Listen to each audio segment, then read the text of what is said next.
Gather round, friends, new and old, and welcome to the Roast and Toast podcast. We are your hosts this week, David and Jennie. Howdy, David. Howdy. What's up, my friend? It's funny you say howdy. I've been going through a little country music phase. And, really? Go on. And and you know, actually, you mentioned you went to Morgan Wallen. I did. I didn't even realize. A few weeks ago. I didn't even realize that I had attended the most popular country artist of 2023's concert when I was in San Diego. So it was a fantastic concert, by the way. I've been just listening to like the top 50 country top 50, and there's a few of his songs on there. So when I was listening to that episode that I wasn't on, and you mentioned that, I was like, oh, I know that guy. I never listened to a few of his songs. Did you hear the part where I talked about how I saw at least 5 to 7 bras being thrown on stage? Yeah. At least they're soft and not injuring the man, because it's funny though. Happening. It's funny though that so many women would be throwing their bras at him, because if you listen to his music, a lot of them are about like love and sex and drinking. Are you thinking about me when you're with him? And to me, when you really think about those lyrics, he kind of seems like his relationships are very toxic and not exactly emotionally very healthy. But yeah, I mean, he's got some tunes, I think. So yeah, that part. Yeah, in general, country. Like I find the family themes and the loving my girl and driving down country roads, and it just kind of puts a smile on my face. On the topic of country, have you ever listened to the artist Hardy? No. That one is a little more country rock. He was one of the openers for Morgan Wallen. And yes, you mentioned that. Yeah, that was out of the 4 bands I saw that night. They were probably my favorite. So go check them out. Give them a listen. I will. We'll report back here next week. Yeah, maybe it'll be a That Slaps. Who knows? Ooh, there you go. It was Jennie. We're going to talk about something controversial here. Okay. It was my birthday this week. Happy birthday! Or belated birthday at this point. But that's so exciting. Right. What did you do for your birthday? I mentioned when we recorded last week that I was having a barbecue with some friends and the colleagues. Barbecue, that's right. It was a birthday barbecue. I was dropping a little hint. And then on my birthday, I did a smaller thing with just the nuclear family and my girlfriend. And that was very, very, very nice. Although the night before that, I was working. And then after work, I stayed at the bar and had some drinks with some colleagues. And Egor, who's going to join us in a minute, was there as well. And I drank a lot. And I woke up with the mother of all hangovers. Oh no! So my birthday started rough. I actually was sitting we got out of bed, went downstairs, and was like, "We eat something, we'll feel better." I was sitting there. I had eaten like half of the toast with scrambled eggs on top, and I felt so awful. I started crying. Oh no, David! That's not the way to start your birthday. I know. So I went up for a nap. Woke up feeling a million times better, and from that point on, the birthday was wonderful. Okay, my niece finally gave me a name. She's been talking for a long time. She's 2.5 years old. She says mama, she says nana, she says my brother's name, she says my girlfriend's name. She has not said my name until my birthday, and she's finally given me a name. It's kind of like Davy, but it's more like Dewi, and it's very, very cute. So cute. That's I know. A fantastic birthday gift. The controversial part is that last week I said I dropped the hint that I was having a barbecue, a celebration, and Philip did not wish me happy birthday. We had a tradition up until this point where we would actually dedicate a portion of the podcast to talking about a birthday when it came up. Did it for his birthday, did it for my birthday, and then we did it for his birthday again or whatever. And we have not that died this past week. And I didn't mention it because I wanted to see if he would remember, and he didn't. He did wish me happy birthday, although it was 5 hours late, even by his own time zone. So it was actually the next day at 2 p.m. for me. Yes. Even for him, it was 5 hours late. So we're calling him out. It was a very sweet. It was a very sweet message he sent me. Just kidding. Yeah, we booted him off the podcast. That's why. So he sent me a message. It was actually very sweet, but but we still got to call him out for being a little late on that one. And that's all good. I guess I get a free pass this time because I didn't wish you You happy birthday you do, either. yes. Yeah. Okay, wonderful. Well, on the topic of birthdays, I did go to a wonderful belated birthday dinner for my boyfriend last night. We went to a place called the Salt Cellar, a little fishery over here in Scottsdale, Arizona, that's underground. Cool. We had to travel down one or two flights of stairs to get down, but had some fantastic. How belated is the birthday? Was it recent? Do we share a birthday? It was a few weeks ago. It was July. You were about to say January. That's very belated. It was about 2 weeks ago, mid-July. And we had some great king crab. I got some Chilean sea bass. It was a good time. But yeah, what a very festive intro. We love it.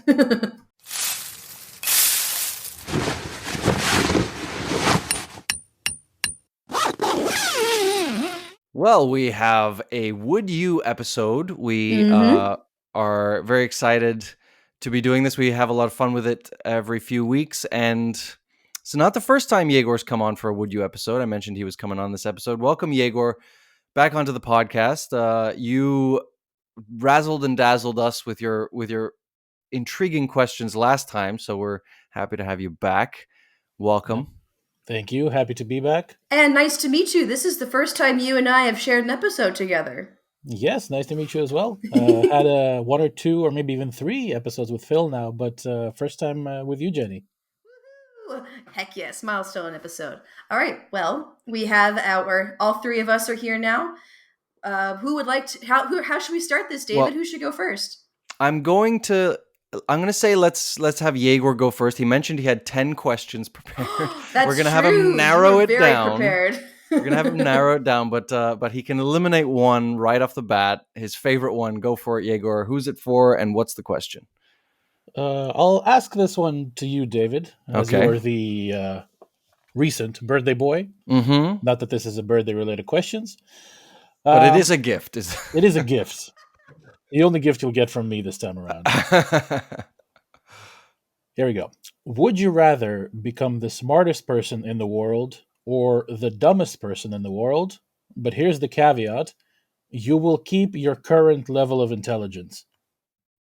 Oh. So nothing physically about you changes, but the label changes. Not even the label. Everybody around you either becomes smarter than you or dumber than you. Wow.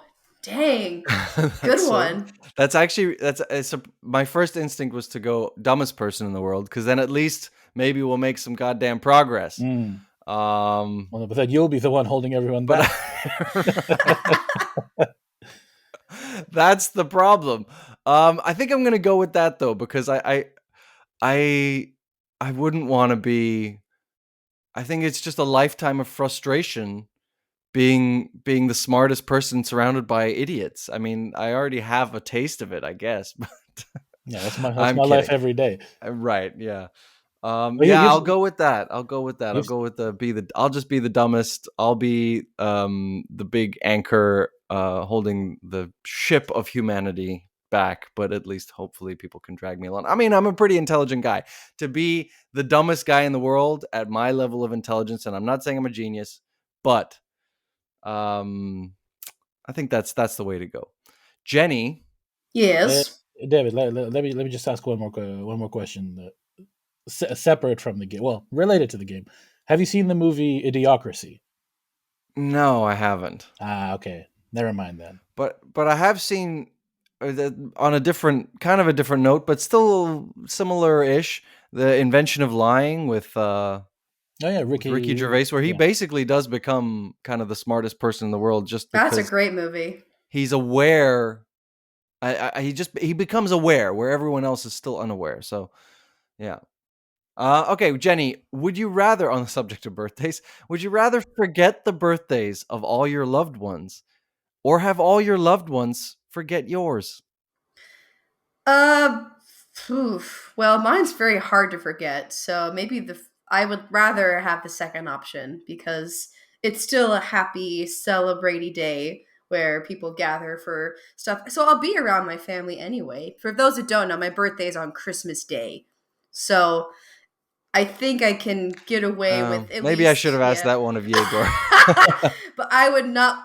That would crush me if I would forget other people's birthdays, which and all of them, all your loved ones, literally all of them. No, I couldn't do that. I would feel awful. So I will stick with the second one, and it was where everyone forgets mine because it's still a happy day. So, well, how very selfless of you. Oh, thanks. All right, Egor, I got one here for you. Hit me.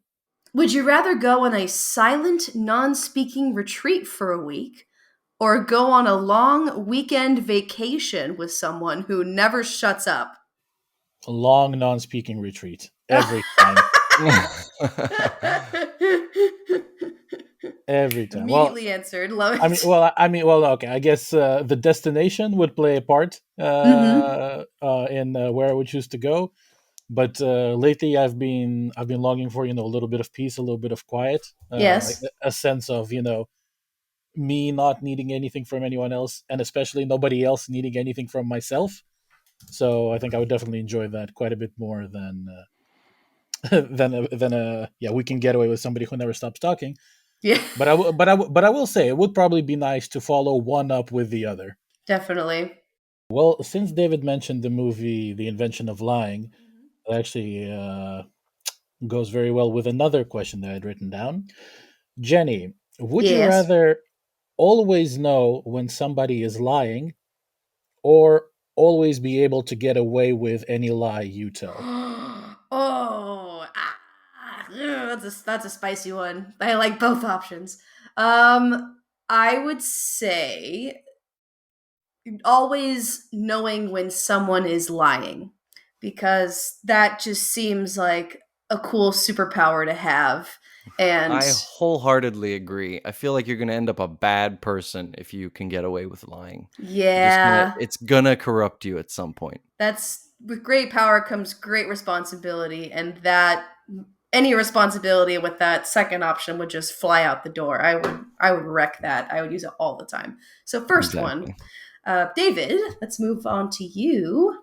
Would you rather be Spider-Man and be covered in ants, or be Ant-Man and be covered in spiders?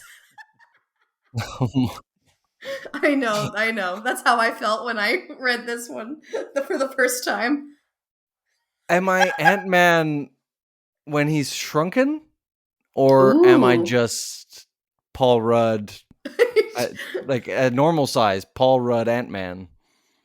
Well, I guess things do change. I'm assuming that this would mean that you would have your powers, so you would be able to shrink and get larger. So I feel like I'd rather be Ant-Man covered in spiders, because if I shrink down, then I'm more able to take on the spiders, man to man, and you still, there's a lot of bogus details around Ant-Man's superpowers. He still has the strength of a regular sized man when he's an ant-sized man, and so I could just punch those spiders off me, and that's animal cruelty. You know what? I don't care. All right, Egor, you are about to marry a long-lost sibling whom you've dated for 5 years.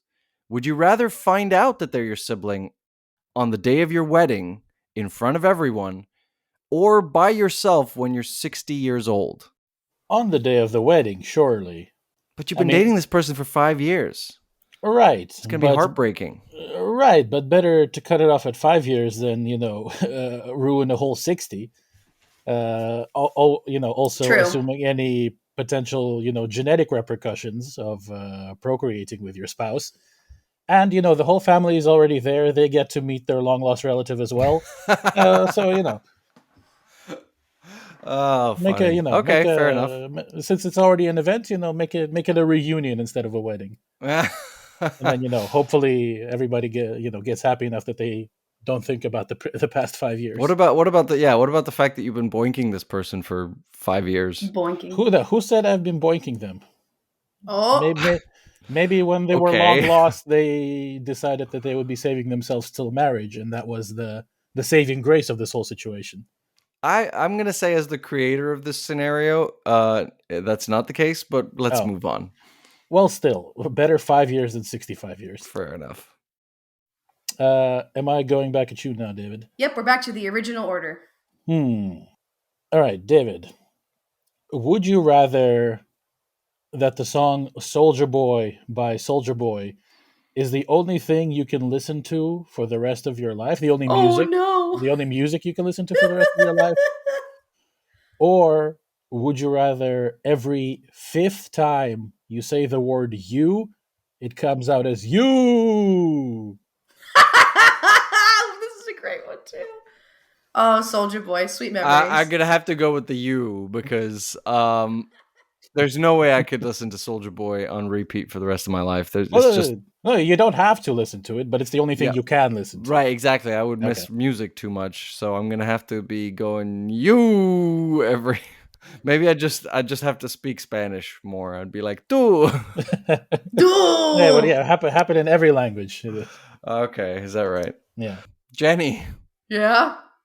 While on a third date, would you rather have your most reviled ex sitting at the table next to you, or have the waiter think he recognizes you from porn?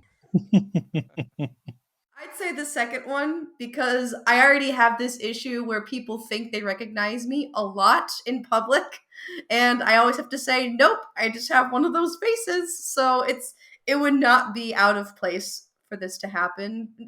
It would be unfortunate that it would be from porn, but I'd rather have that happen than seeing my most reviled ex. I never want to see that person again. So oh dear, I will stick with the second one. I wasn't sure if you had an ex like that. So I know that Philip doesn't really. So he has no bad relationships with any of his exes. So that wouldn't have been a good question for him. But I wasn't sure about you, Jennie. Well, yes, I do have one. I see variations of what they used to drive in like on the freeway, and I'm like, huh, I know it's not them because they live in an entirely different state now. But it was good. I just see that car or a variation of their car, and I'm like, ah. So yes, I do have one, and no, thank you.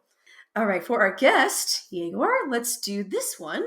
Would you rather have a bird fly out of your mouth every time you laugh, or a bird die every time you laugh?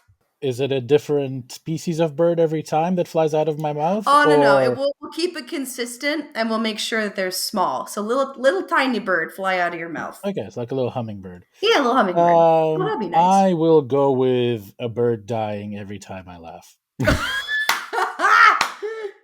Bird murderer. You chose that's animal cruelty, Egor. There it is. Well. Is it really? I mean, birds live a difficult life if they just die out of nowhere without noticing it. I see it as mercy. Oh. But you're like a classic villain. Exactly.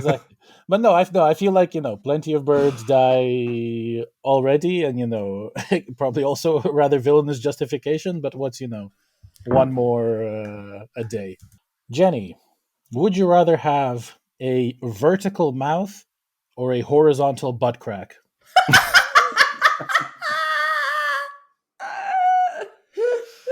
Oh, wow. So either I look like a demon from Silent Hill. Your face would look like a vagina with teeth.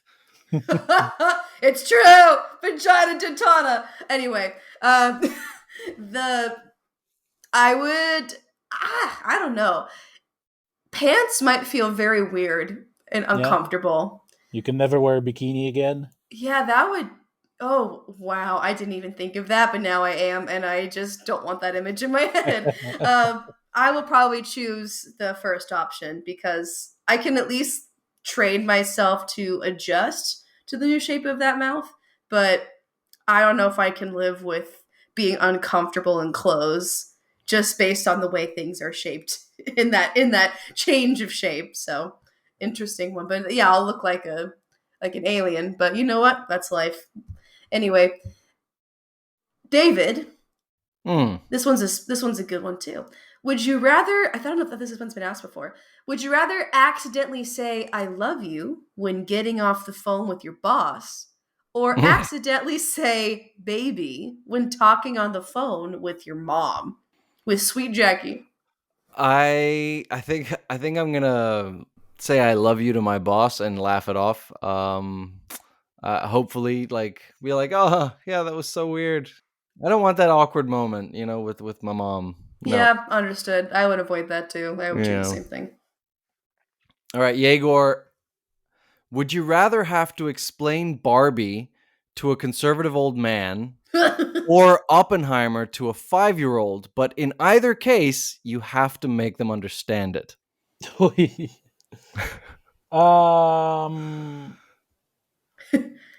Well, obviously, Barbie to a conservative old man, right? I don't know. This is a hard one.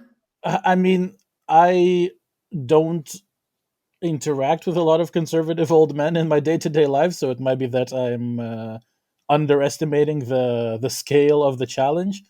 But I feel like explaining what a nuclear bomb is and the physics thereof to a 5-year-old is beyond my tutorial capabilities. You could make a children's book out of it. Right. And I mean, if I just have to make them understand it, I think that's not too great of a task with the conservative old man. Making them agree with it or not see it as a threat, that would be a whole other question. Right.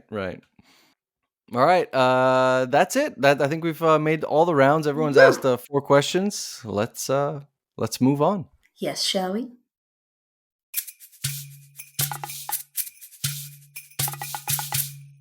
Okay, I'm really excited for this week's mini segment because I worked very hard on this week.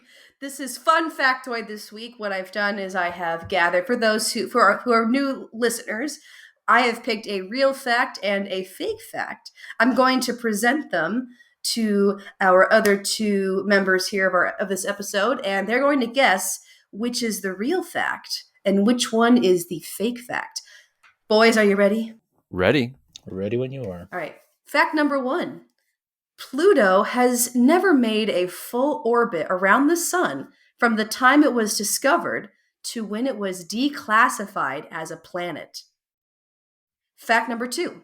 J.R.R. Tolkien's The Fellowship of the Ring is the most stolen book in the world.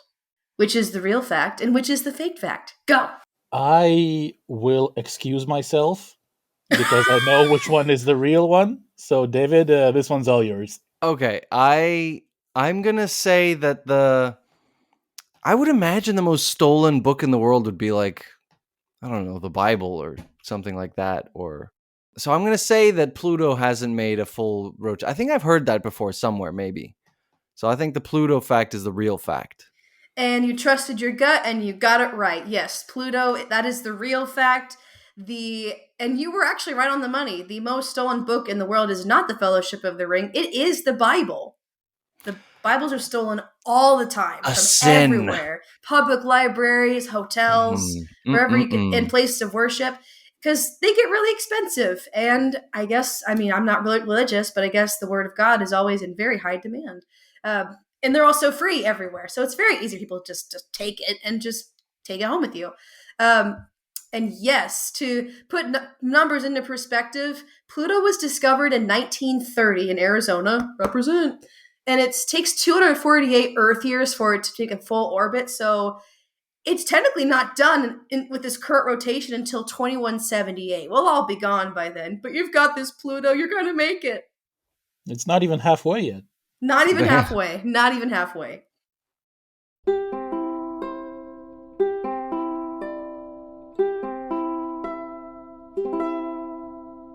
Looking to streamline your busy schedule? Looking for a helping hand for life's endeavors?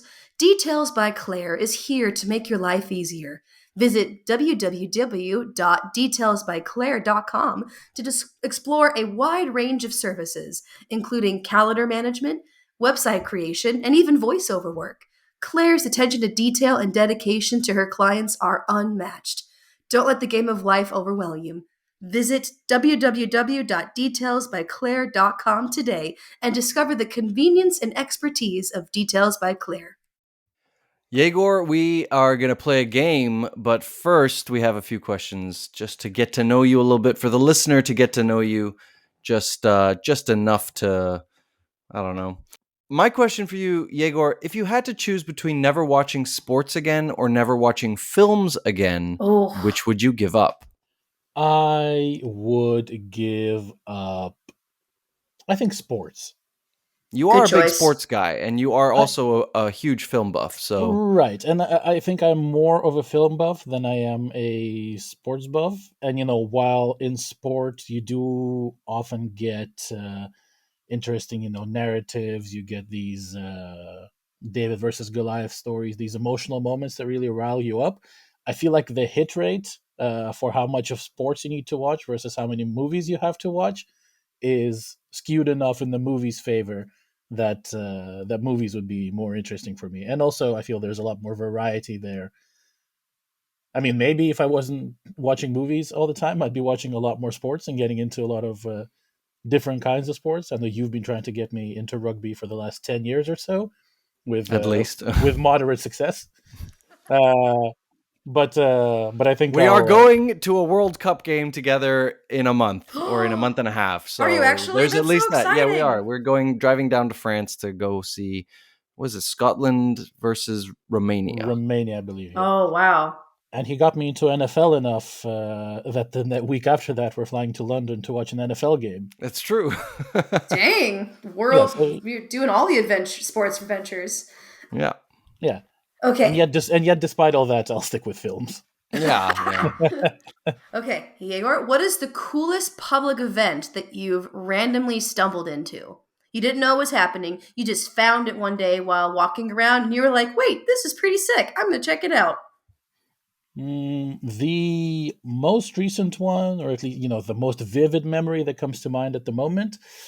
I was in Budapest last year in the summer for the Sziget Music Festival. It's like a week-long festival, music, arts, culture. I don't know whether I can equate it to like a mix of Coachella and Burning Man, as I've never been to either. Wow, that's a lot. Let's say a mix of Coachella and Burning Man, scaled down by a couple of orders of magnitude. A little bit. Yeah, Burning Man is massive. It's huge. No idea. So is Coachella. Yeah. But of course, the festival takes place on an island, just in the Danube River, close to the city center. But of course, parallel to that, you also get a lot of events running on in the middle of the city.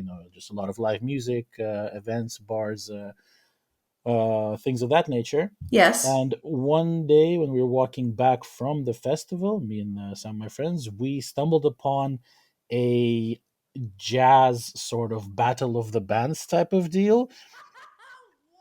Not yeah, awesome. Yeah. Wouldn't quite call it battle of the bands. It was more like I don't know. I don't even know what to call it. More of a duel, let's say, between two saxophonists that was going on at the time. They're sort of taking turns playing along with the music that was going on.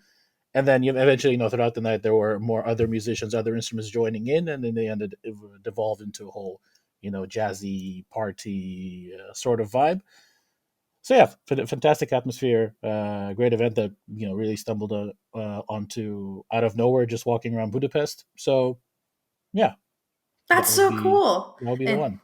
With that music festival, I'll take some mental note too. Maybe I can find that festival if it's still happening by the time I make it to Budapest someday. I would love to go see that too. Yeah, it's been going on for I think 40 years now. So okay, perfect. So I have a chance. Great. Yeah.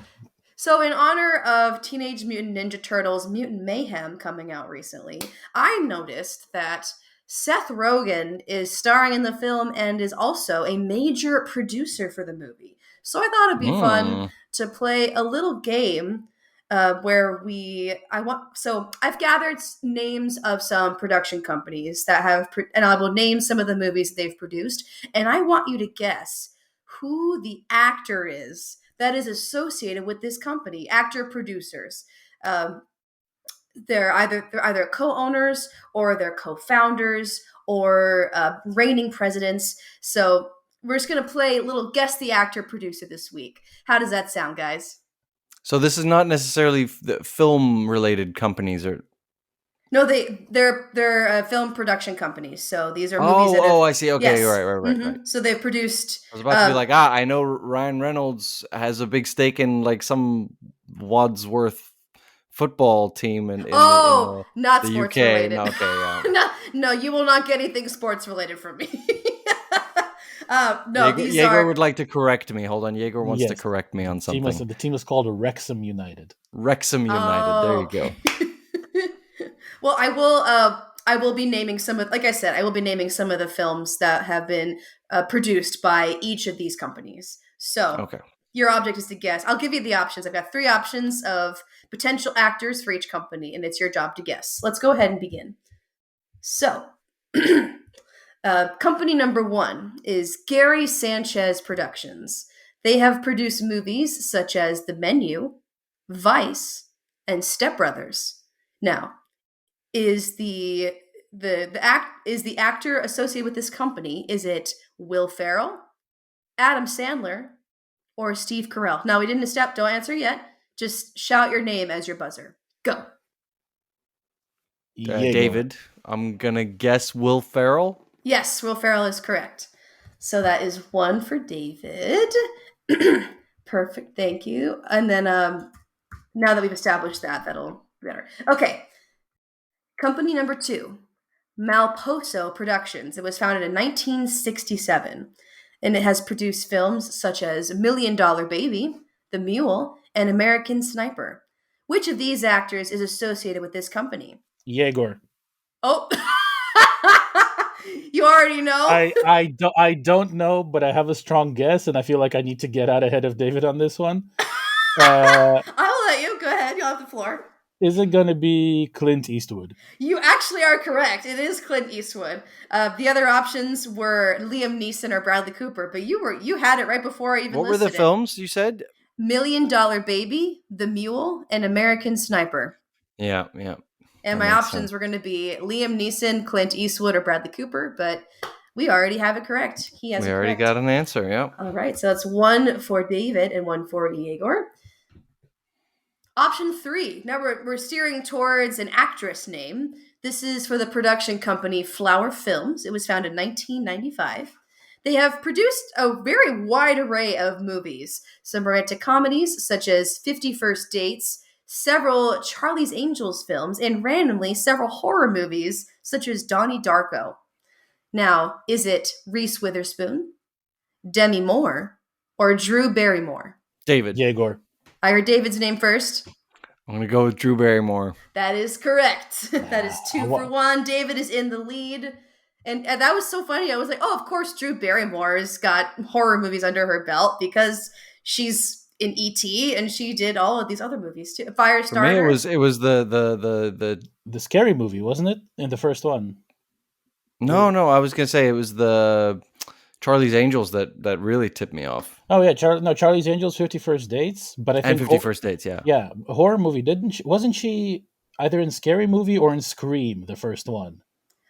She was in Scream, and she was in Firestarter when she was very young. Scream, there you go. Mm-hmm. Scary Movie's the parody. Okay, so this is this next one's going to be another actor. The company is called App and Way Productions, and they've produced movies such as The Ides of March, Orphan, randomly, and The Wolf of Wall Street. Is it George Clooney, Sam Rockwell, or Leonardo DiCaprio? Egor. No. I heard Egor. Go ahead. George Clooney. Oh, that is incorrect. It is not George Clooney. David, go ahead. It's got to be Leo. It's Leo, baby. It's Leo season. Yes, there's quite a few of Leo's movies in this production because he's kind of the founder of it. So Wolf of Wall Street, Shutter Island, anything honestly you could think of that he's been in. Okay, that puts us at, I think it's 3-1 now. David is in the lead. Let's see if you can get one more point here, Egor. This is a actor and actress company, co-founded company called Plan B Entertainment. They have produced movies such as 12 Years a Slave, Moneyball, and Blonde. And they've won 3 Academy Awards. Now, these actor and actress duos, I'm going to list 3 options for you. So, is it going to be Brad Pitt and Jennifer Aniston? Is it Denzel Washington and Regina King? Or is it Mark Wahlberg and Charlize Theron? Egor. Go ahead, Egor. I feel like David intentionally let me say first. I didn't. Just to let me recover some dignity. Man, this has to be Brad Pitt and Jennifer Aniston. And you are correct. Brad Pitt and Jennifer Aniston. They were together when the company was founded in 2005, I believe. But then since then they've broken up. But they are still co-founders of this company. 3-time Academy Award winning. And also they randomly produced Kick-Ass. That was kind of cool to see. All right, well, David, you are the winner of the game this week, which means there's no need for a tiebreaker, which I'm kind of sad that we're not doing it because I was excited to see what would happen. But that's okay. Can't we do it just for fun anyway? Do you want to do it for fun? Yeah, why not? If it's unless you want to save it for another week, but yeah, why not? Let's do it. Oh, no. It's on the theme. Why not? Let's do it for fun. Exactly. So I want you guys to name as many movies and or TV shows. I'll let TV shows mention this time. That have been produced by Monkey Paw Productions and Jordan Peele. Can I just ask how are we doing this? How about we'll time you guys. Let me set up a timer really quick. But yes, I will count movies and TV productions, and there shouldn't be that many to mention because this company is pretty young. It started in 2012, I think, so there shouldn't be that many. But let me get my time. Are we going one at a time or just whoever says it first? No, we'll go one at a time. I will have you go first, Egor, since you are our guest. How about I'll do 10 seconds is not enough. We'll do 15 seconds. All right, are you ready?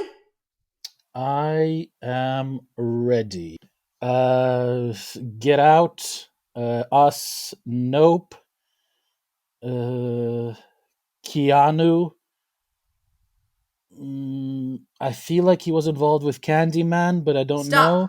And you are correct. Oh, get to hear my beautiful Sunny in Philadelphia timer. Okay. I'm not even going to try. I don't even think I need to try. I wouldn't name any of the ones that any other ones that Egor hadn't mentioned. So you're not gonna attempt it. You're bowing out. I don't think we need to. I'm bowing out. Okay. If we had gone to a tiebreaker, Egor, you would have won. Well, let's say this was a tie maker instead, and now it is a draw. You go home thinking whatever you like. I am home, David. So yes, you got 5 of them, and there's also Black Klansman, Honk for Jesus, Save Your Soul, Lovecraft Country, The Twilight Zone, and Wendell and Wild. Thanks for playing, y'all.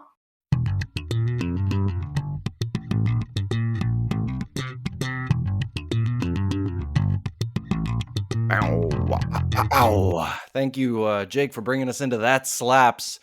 I am back to a song this week. I said I was going through a country phase.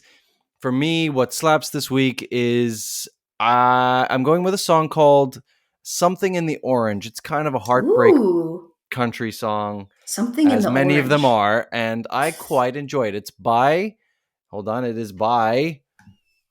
Pause for artist search. Zach Bryan. I didn't want to get it mixed up. Brian, Zach, or dudes with 2 first names. What can I say? Something in the Orange by Zach Bryan.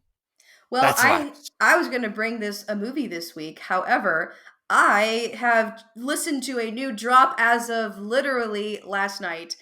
Doja Cat is winning my heart over and over again, especially with this new era. She's living this fantastic grunge satanic moment, and it serves her very well. Whoa. She killed. Yeah, well, you have to see the. I haven't seen any of this. You have to see the music video to believe it. But she just dropped her new song, "Paint the Town Red," and the song cannot get out of my head. It is stuck there. It is a permanent resident. I am humming the tune all the time. If you haven't listened to it, go check it out. Doja Cat's "Paint the Town Red." That slaps.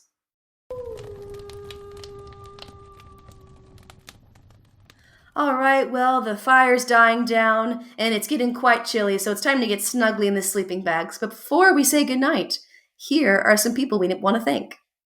Yeah, thank you to Cass and Crossland and Jake Corlang for the music that you hear on this show. We love you guys. Thank you to Ryan Ardell and to Josh Hans for all the audio bits you hear throughout the show. And thank you to Rudy Chalk for his wonderful graphic design work you see on all of our socials. We absolutely adore it. And most importantly, thank you to you. Yes, you, the listener who is listening to this podcast right now. Thank you so much for always supporting us, being here, and for just joining us. Welcome, and hope you stay a while. Please check us out on our social media and all of our Facebook, our Instagram, and find us on all streaming platforms, including Spotify, Apple Podcasts, Google, and not the one we don't speak of. Or, I'm just going to say it right now, Pandora. What? Pandora, how dare you? Just can't. Screw you, Pandora. Just. All right, guys, can I take your order?